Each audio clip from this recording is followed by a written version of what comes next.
What's up, everybody? Recently I did a poll on the community tab in which you guys reacted to what you might be wanting to see more of on the channel. The majority of you voted for general strategy and tactic conversation pieces, and I think I have something that we can all discuss. So hit the subscribe button, leave a like, and drop a comment down below on your thoughts on the video if you like this kind of stuff or what you'd like to see more of. The strat I came up with was actually developed for a clan fight. The way this works is it's basically multiple different clans and teams coming together to form two separate teams to play against each other in squad. These events happen once every couple of weeks and are hosted by Reaper's Regiment. I'll link a Discord down below if you'd like more information. So real quick, let's talk about some of the information we had going in. The map for this event was Manikugan, and the layer was Random Advance and Secure version 3. This is a US Army versus Russian Ground Forces layer. We knew that we would have 2 infantry fighting vehicles, 2 main battle tanks, 1 helicopter, and then 4 infantry squads. Now, if you're familiar with Manikugan, you know that there's a lot of different terrain heights to play with, a bunch of POIs spread across the map. But more important than that is the water and how the water breaks up the map, because it can create difficulty in actually pushing certain areas. I knew we were playing as the US Army first, so we're going to break down the strategy for that side, and then later you'll get a video on the Russian side.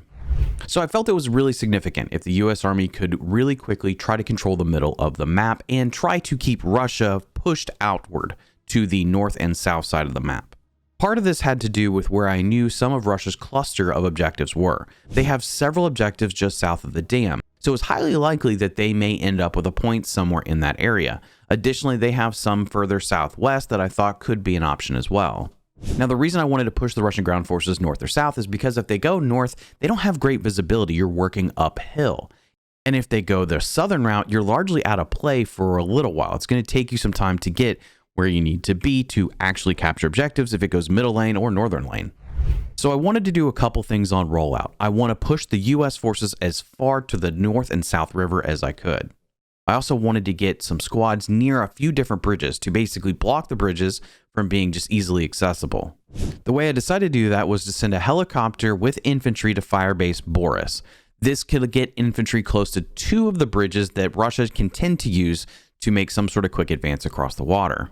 Using the heli, that infantry squad was to set up a forward operating base here with a spawn and everything so that we would have a position on a potential 4th point of ours.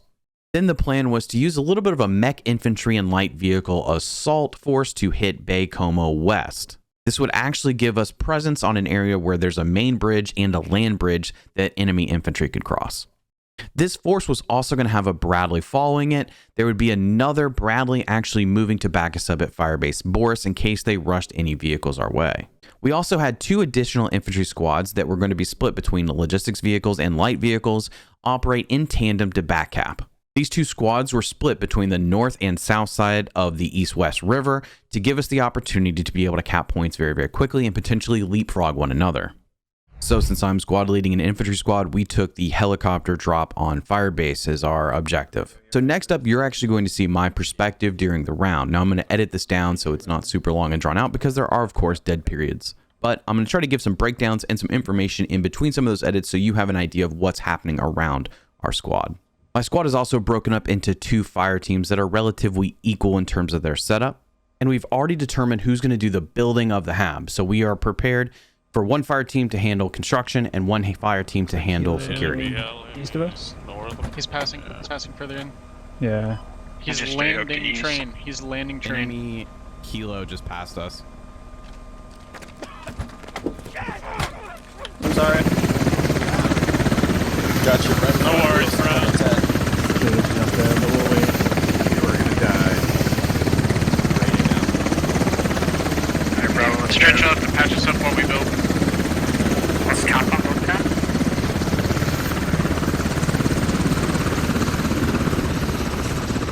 What's the range, you said? Or was he further west? Helicopter landed train at the 3-star POI. They probably dropped off troops. No, So while we were en route to our objective, an enemy helicopter actually passed us and landed to our east, dropping infantry, but given how quickly the helicopter was out of that area, we think they'd only placed a rally or just dropped infantry. No HAB or FOB was placed. I have a couple members of my squad, including our heavy anti-tank, actually moving towards the bridges to our west to cover that in case a vehicle comes across, specifically something like a BMP or a Tiger. I'll switch with you. I'm covering east. Yeah, they're watching the bridge. East of command. We need to get eyes on Charlie Road, and then we need to get someone down on railroad tracks, watching east. We're kind of watching. Oh, I see what you're saying. Understood. That's their rush then. I think one of them watch though in here. Kilo's Heli hovering above near us. Scout. fire base to my east. Northeast or east close. Our Bradley is currently engaging in the enemy infantry that landed from the helo. Our second point is still mid lane, giving us the opportunity to potentially have fourth point still land on the position that we're at.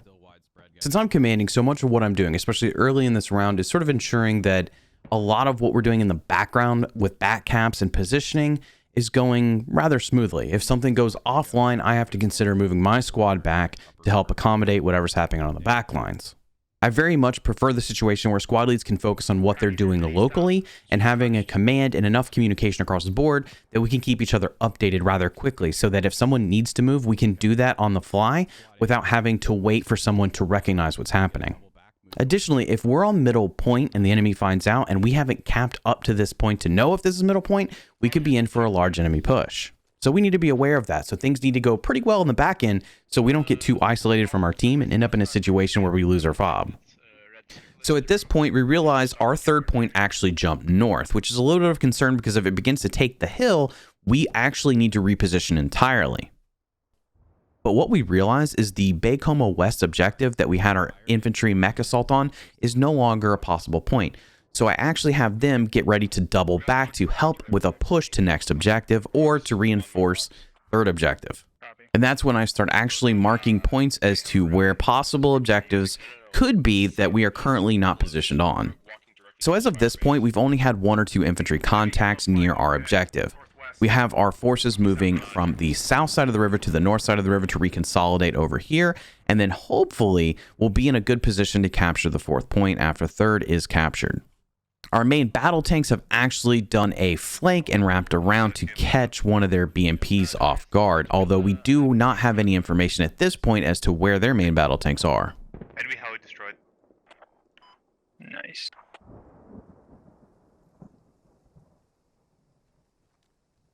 Caesar, you're probably going to need to start getting ready to leapfrog for an attack or next point. Yeah, we are. Understood. More contact there, confused. We'll drop a hab on the next point. If we pull out, are we leaving Simple. radio? I've got my MRAP charging far north, and we'll cover the middle section. Squad leader we're on kill point. rates on us. We're staying on He's point. right on Buckle the down, ground. boys. Nice. And the gamble paid off. We were actually on our fourth point, being Firebase Boris. So by looking at the map, you can see where our forces primarily are. I begin to give the go-ahead to start working on an attack position, assuming that the cluster to our north is still potentially where the enemy is actually set up on their third point. It's important for our team to begin to use things like elevation advantage to begin making a push towards that cluster of points. One available infantry squad is actually going to bring another logistics truck our way and set up a secondary defensive hab, while the other infantry squads are going to begin working on an attack position. Now we're still taking some light contact at Firebase, partially from the east and then stragglers from the west side. But once fifth objective becomes available, you can see that their point is actually north of Firebase, a part of that cluster I mentioned earlier. Now we have infantry squads beginning to prep for an attack position on the eastern side, off of the white line between the points, and in a position of height advantage so that we can make a push onto the next objective. Unfortunately, when they got their radio set up, they actually got pushed pretty quickly, which to me signifies that there's a decent presence of enemies on that point, which is kind of expected. Thankfully, though, we were able to actually stabilize that fob and keep it running enough to continue to establish some sort of assault on their next objective. Shortly after, we get a call out that the enemy tanks are to our east, somehow flanked around behind us. I'm going to run a UAV on our eastern side to try to get some sort of eyes on that and or any sort of enemy hab that may have been placed without us knowing. What I end up finding is that we have both MBTs wolf-packed on our eastern side on a main road. One of our Bradleys goes in to tow it, and they actually trade. So the enemy T-72 is destroyed, so is one of our Bradleys. Now, had the Bradley not been able to take out that first tank, I would have been able to airstrike it. Thankfully, the UAV was up in time. Our Abrams have also doubled back and are now south of the river, working their way to come up behind us and to help reinforce. It appears we've done enough to get the second T-72 to fully retreat east. Once the T-72 is out of the UAV's line of sight, I begin to use the UAV to track anything going on around or see if there's an enemy position somewhere. Turns out I found a helicopter hovering just north of Firebase Boris. Our infantry squad sitting down at Firebase Boris has been taking pretty steady contact from a couple of directions. Now it appears that they're landing a full infantry squad and potentially putting down a radio. We have a couple infantrymen working up the hill to see if they can spot a radio. I can't see it from the UAV as the UAV is now ending, but the intention is to now begin to move our forces north to counter whatever they're setting up on the hill and quickly react to see if we can make sure that they don't get some sort of position set up to apply pressure. It doesn't take long for us to find enemy radio and hab placement, and that is when I begin to have my guys shift their focus north with a few pushing on a western flank to try to get behind them to our radio. Squad 6 already found the radio and began to take it down in order to make sure they couldn't spawn in mass at that position, so we need to quickly reinforce. I'm going to have a couple of guys actually pushing into the direction that they're pushing from towards their hab to try to slow them down, and we're going to try to collapse on top of the radio. Enemy radio is staged. They cannot spawn on the hub on the northeast. It's like 1 or 2 left probably of the infantry. One dead, beast. Behind tree. Yeah, we're trying to push up to you now. We're just running into their push. Do we have radio on bleed yet? Staged. Down. One layer. Oh, careful. Preventing spawn. Careful, careful, careful. Slayer's Okay. guy off to the Yeah. southeast, I think. Just got really close to you here. Yeah. Nice Alright. gem. I don't know if I killed him, Slay, but I was spraying the shit out Betty, of you that guy. cover me, I'll dig. Get Morpheus, mate. He's more important than me.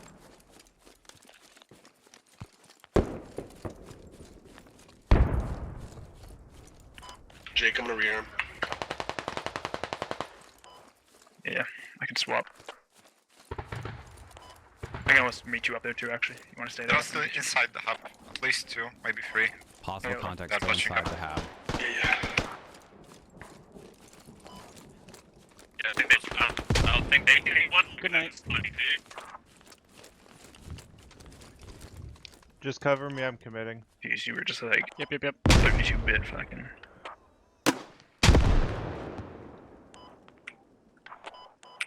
Mike was falling apart for a second. Squad 6, how you getting on?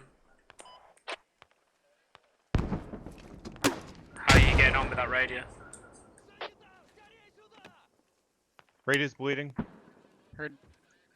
We're on radio on my location. One more on, It was hab. bleed. What's it? For GL. I don't know if that's enemy or not. Yeah, we got an enemy See tank a close to friendly at Mark 8. southeast. So at this point, we've actually bled the enemy radio to the north. We covered it to make sure they couldn't dig it back up or down, and we've returned to our position back on Firebase. Reviewing the situation at the northern point at Dam Storage, we're not making much progress, but we are holding our position at least. Now, because we're not making much ground at Dam Storage, I've opted to go ahead and use an artillery strike to try to counter where they're pushing from, which seems to be north of Dam Storage based on the information gathered by the squad leads. They've called in a tactical request, and I fulfilled that with the creeping barrage. They're now working to get into position with rallies and having some of their guys move around the point to push in after the RD clears. But Dam Storage does offer a lot of cover for enemies to hide within, so the point is now that hopefully we can suppress them and get a little bit closer to point and try to offset their ability to stay in cover, but we'll see how it goes. Amp artillery is cleared and the infantry is actually making solid progress, which was the point of the artillery in the first place, either to suppress them enough that we can make an advance or to clear them off so that we can make our advance a little more successfully. At the same time that that's going on, we actually have some sort of enemy tracked vehicle wrapping around us on our southern side to potentially set up some sort of fob or position. At first, we thought it was maybe a BMP or their tank. However, it turns out that it was the MTLB logistics vehicle. We actually found the vehicle kind of stuck against some rocks. They had placed a radio.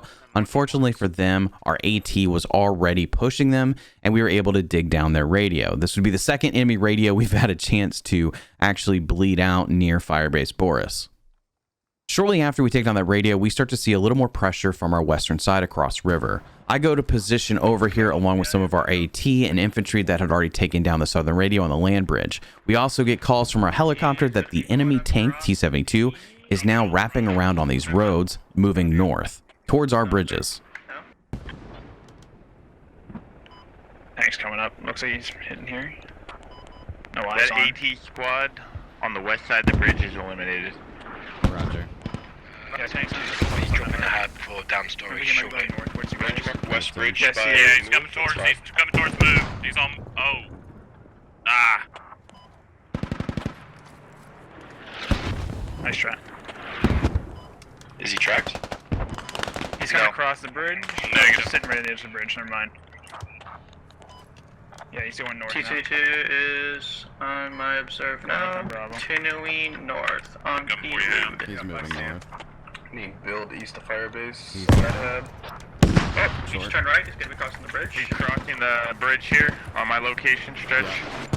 Build on Firebase. No, build He's east of stopping the Firebase. bridge. He's backing back off. Build east of Firebase. Copy. He's directly on my location. Okay, he's just holding here. Good hit. He's on the bridge, 200, 150, I'm going 200. for more ammo, by the way. Or you can put an ammo. On him, unsure how much damage. It was a tandem. You tracked him. Tracked him on his right side. Killed one more infantry up here. West Vision was in Captain Sue, I believe. Good hit. It's ammo racks. Ammo rack. Tank Tank is good ammo shit. racked. Infantry, take it out. Take it out. Infantry. Tank is hit once Infantry out. He's Oh, dead. He's shit. burning. I don't know what I got hit with now. Cooking. Yeah. Oh shit, tank got me. While our attack has stalled on dam storage, we actually take an artillery strike across Boris. Now, we may have messed up their intentions a little bit because I feel like they wanted to do some sort of push along with the T-72 to try and give them a little bit of a leg up on Firebase Boris. However, we were able to take out the T-72 via anti-tank infantry, and now we are waiting on that infantry push because they begin throwing smoke mortars out to cover that advance. The infantry then begins their push across the southern bridge towards Firebase Boris. Shortly after their artillery strike on Firebase Boris, we were able to actually make progress on dam storage and cap the point, which revealed the next objective across river. At this point, with the clan fight, we know that the matches only last an hour. We've already got a warning that there's less than 20 minutes left. So we emphasize just staying on our side of the river and playing defense on dam storage.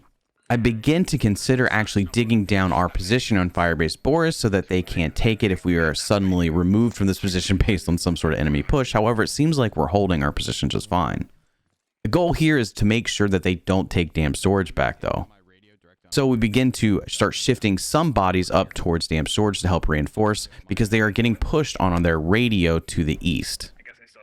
So I ran a UAV over dam storage. Part of this was to try to figure out where they were coming from. We knew they were crossing this land bridge on the western side. I decided to call an artillery strike just to try to slow down that push to defend our position because we've lost our hab. It actually got overrun, which we thought was coming more so from the north. However, I'm not spotting anything that seems to be indicative of a hab or something like that being placed. So unless they're working off a rally, we can't seem to nail down exactly where they're coming from. The concern is that they may be coming more from the northeast above us on the hill. While running the UAV though, I happened to find a T-72 lurking in the shadows near dam storage.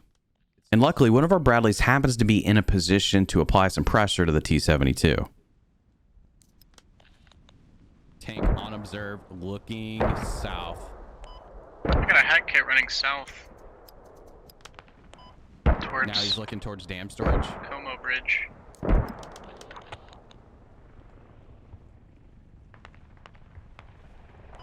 Just out for a jog. Good hit. He's tracked. Watch. Yes. Hey, nice job, guys. Nice one. GG, brothers. Well done, well done. Great work, guys. Within an hour, we were able to wipe out the enemy team's tickets. Our backcapping efficiency allowed us to hold Firebase Boris for an extended period of time, giving us the ability to quickly put up an attack position as soon as it became available.